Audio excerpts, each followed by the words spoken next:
1 year ago, on April 25th, 2004, national protests erupted across university campuses against the bombing of the Palestinian people in Gaza. Many of these university presidents called in police forces to break up encampments and protests ahead of preparation for graduation services. One of the most brutal police interventions took place only a mile away from us on Emory University's campus. Why protest? What does protesting do anyway? Beyond demonstrating to the press, to authorities near and far, that you are not going to acquiesce to genocide without a voice and a fight, protesting can do a lot for you. Showing up to protest movements galvanizes your energy, connects you with the people who are in the movement, gives you a sense of your own power and how it's connected to larger movement power, flexes your muscles for expression and resistance, and supplies you with slogans and arguments for justice. And also, a protest is a harbinger of joy. Singing together, banging on cans, supporting each other as the protest escalates, holding hands with strangers, cheering for the collective dreams you share. Through these actions, you walk through the portal to the solidarity that begets joy, that begets solidarity, that begets joy. One moment from those demonstrations at Emory's campus was a snapshot of joy heard around the world. I heard about it through a friend in Wisconsin, and I'm only a mile away. It was a moment when one young woman, as she was being zip-tied and forcibly carried away by 5 or more armored police officers who were holding automatic rifles, she sang out loud and powerfully and in tune as they were carrying her away the song, "This joy that I have, the world didn't give it to me. This joy that I have, the world didn't give it to me. No, this joy that I have, the world didn't give it to me. The world didn't give it, the world can't take it away." Their goal, you can see this on Instagram. Their goal was to make her afraid, to make her feel like a criminal, to isolate her from the movement, to remove her from her circle of support. And what did she do? She sang out joy. She was part of a larger movement of protesters who were teaching each other to sing some of those same soul-fortifying, spirit-lifting freedom songs that have powered the generations of civil rights and anti-war movements that have come before. This joy comes from the gospel tradition of Black churches. It was composed by Shirley Caesar, known as the First Lady of Gospel Music. "We shall not be moved," and "Down by the Riverside." Well, they are passed down from free Civil War era African American spirituals, and "Woke up this morning with my mind stayed on freedom." This is a revamp of an old hymn created during the Civil Rights Movement by a pastor locked up in jail during the Freedom Rides of 1961. Just try singing any of these hymns and staying destitute, hopeless, or despairing. It's impossible. A young woman sings joy as she is being forcibly removed, taken to a paddy wagon. Her joy is untouchable. In 2015, I think someone needs some help over here. Thank you so much. It's joy and hardship and pain all interwoven so finely. In 2015, the writer Douglas Abrams sat down for 5 days with Tenzin Gyatso, His Holiness, the Dalai Lama of Tibet, and Archbishop Desmond Tutu of South Africa to explore lasting happiness, to explore their wellspring of joy amidst lives that have encountered such profound sadness, injustice, exile, and death. That conversation that they experienced for 5 days, can you imagine spending 5 days with those two people, Archbishop Desmond Tutu and also the Dalai Lama of Tibet? 5 days, that created a book called The Book of Joy. The Dalai Lama says, everyone seeks happiness, joyfulness, but from outside, from money, from power, from a big car, or from a big house. Most people never pay much attention to the ultimate source of a happy life, which is inside and not outside. And so Abrams explores 3 Buddhist tenets or types of joy. First, there is rejoicing in someone else's happiness, what Buddhists call mudita. That's the word for this, rejoicing in someone else's happiness. Then there is delight or enchantment, described as a shining kind of contentment. And finally, the third type of joy, spiritual radiance, a serene joy born from deep well-being and benevolence. Spiritual radiance. Now, Desmond Tutu's primary source of joy is his deep and abiding faith in a loving God, while the Dalai Lama tends toward philosophical application of inner commitments structured around mudita, contentment, and spiritual radiance, that serenity as one who exudes such radiance and contentment. In this conversation, the Archbishop began by posing a question to the Dalai Lama. You've been in exile for what, 56 years? From a country you love more than anything else. Why are you not morose? The Dalai Lama took the Archbishop's hand in his, as if comforting him, while reviewing the painful events of his own life. The Dalai Lama's storied discovery as the reincarnation of the Dalai Lama meant that at the age of 2, he was swept away from his rural home in the Amdo province of eastern Tibet to the 1,000-room Potala Palace in the capital city of Lhasa. There he was raised in opulent isolation as the future spiritual and political leader of Tibet and as a godlike incarnation of the Bodhisattva of compassion. After the Chinese invasion of Tibet in 1950, the Dalai Lama was thrust into politics. At the age of 15, he found himself the ruler of 6 million people and facing an all-out and desperately unequal war. For 9 years, he tried to negotiate with Communist China for his people's welfare and sought political solutions as the country came to be annexed. In 1959, during an uprising that risked resulting in a massacre, the Dalai Lama decided, with a heavy heart, to go into exile. To avoid a bloodbath, he left in the night, dressed as a palace guard.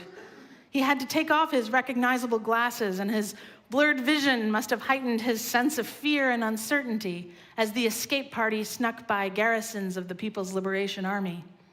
They endured sandstorms and snowstorms as they summited 9,000-foot mountain peaks during their 3-week escape. One of my practices comes from an ancient Indian teacher. The Dalai Lama began answering the Archbishop's question. He taught that when you experience some tragic situation, think about it. If there's no way to overcome the tragedy, then there is no use worrying too much. So I practiced that. Referring to the 8th century Buddhist master Shantideva, who wrote, if something can be done about the situation, what need is there for dejection? And if nothing can be done about it, what use is there for being dejected? The Archbishop chuckled and said, yes, but I think people know that with their head. They know, and it doesn't help the worrying. Still, they worry. Many of us become refugees, the Dalai Lama explained, and there are a lot of difficulties in my own country.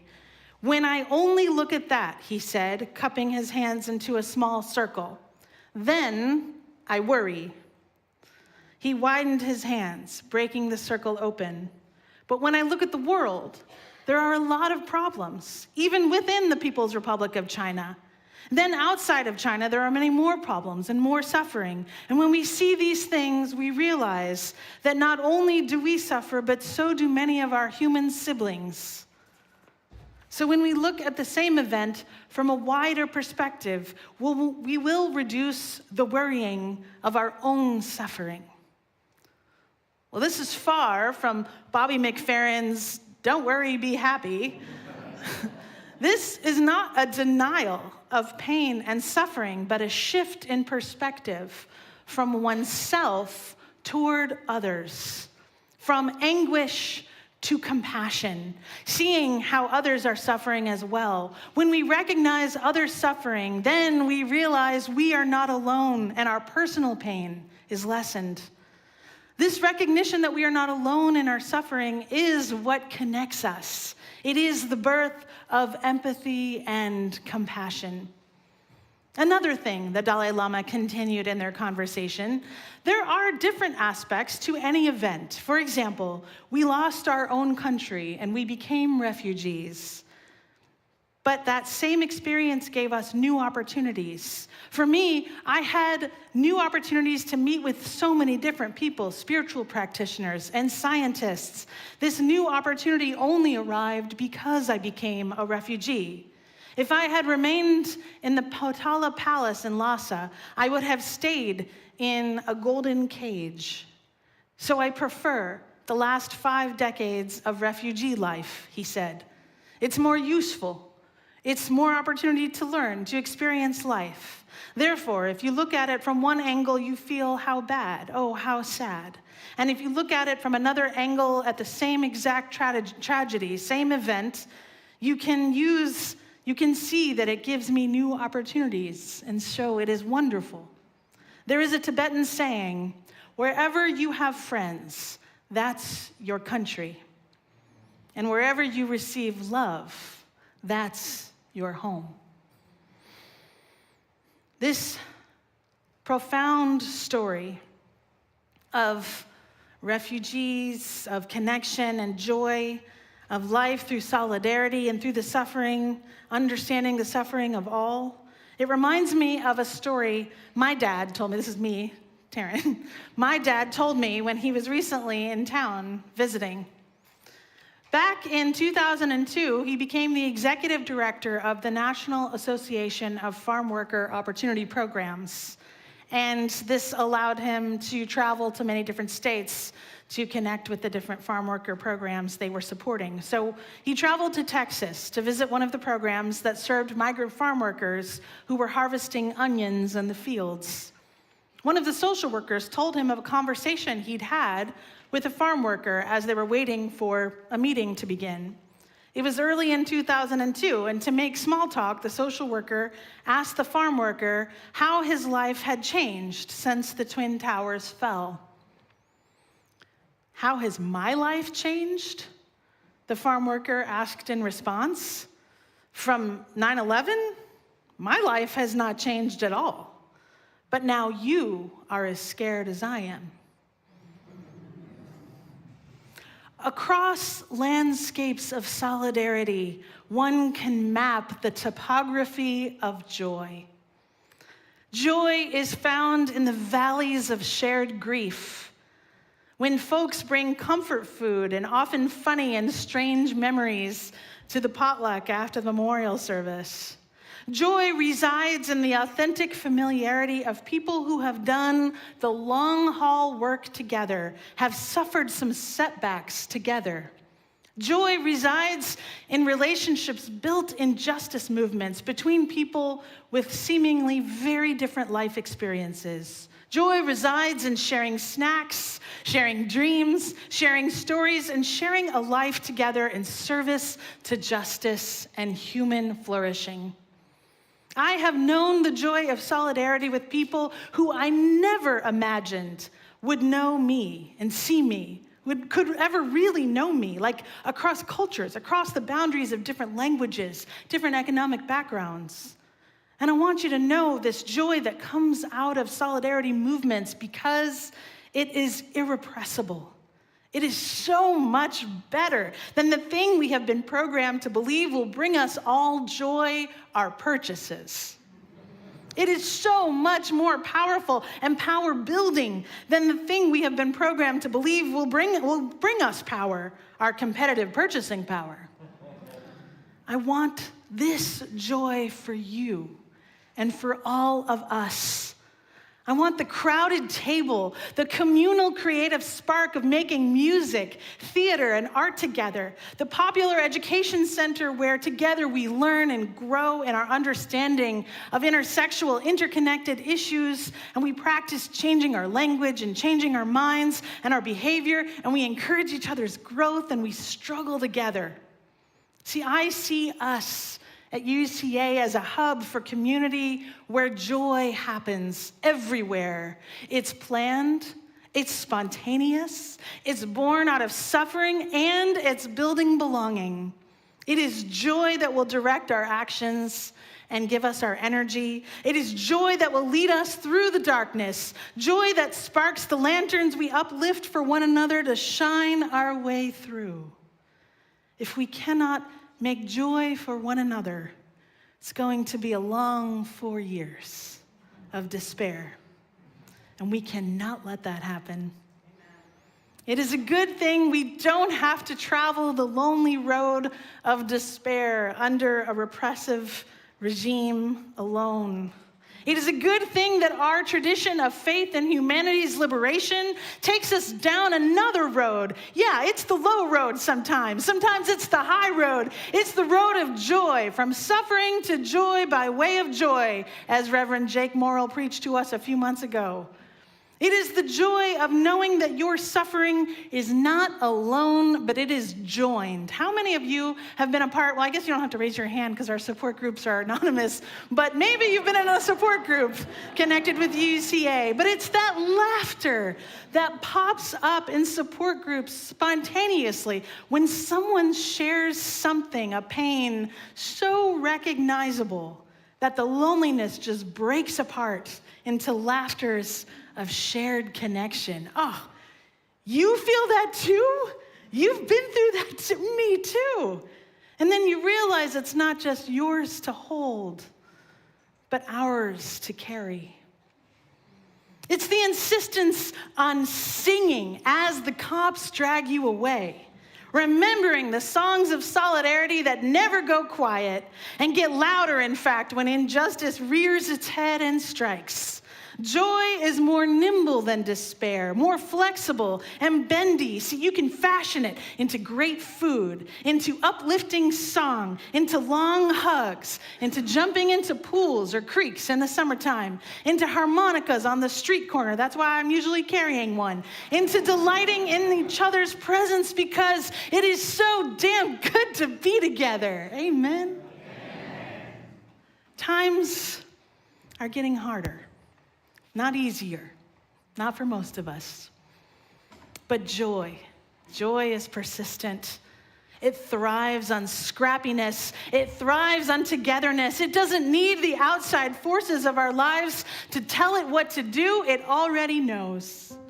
Joy is abundantly ready for you to get out from beyond that screen, the one that is scrolling comparison, scrolling anxiety, scrolling fear across your psyche. Joy is always knocking at the door of your heart, and when it does, I want you to open that door and welcome it into your life, even under this regime of chaos, injustice, and despair that would have you despairing. So you got to open the door to joy. When we connect with our shared suffering, when we walk through that hallway towards solidarity, start naming what we love in common, that's when we know joy is with us, having the last word. So when joy slides under the cracks in the doors of your life, don't hesitate. Open the door up, give in to joy, let it animate your life and connect you to the love that gets us all free.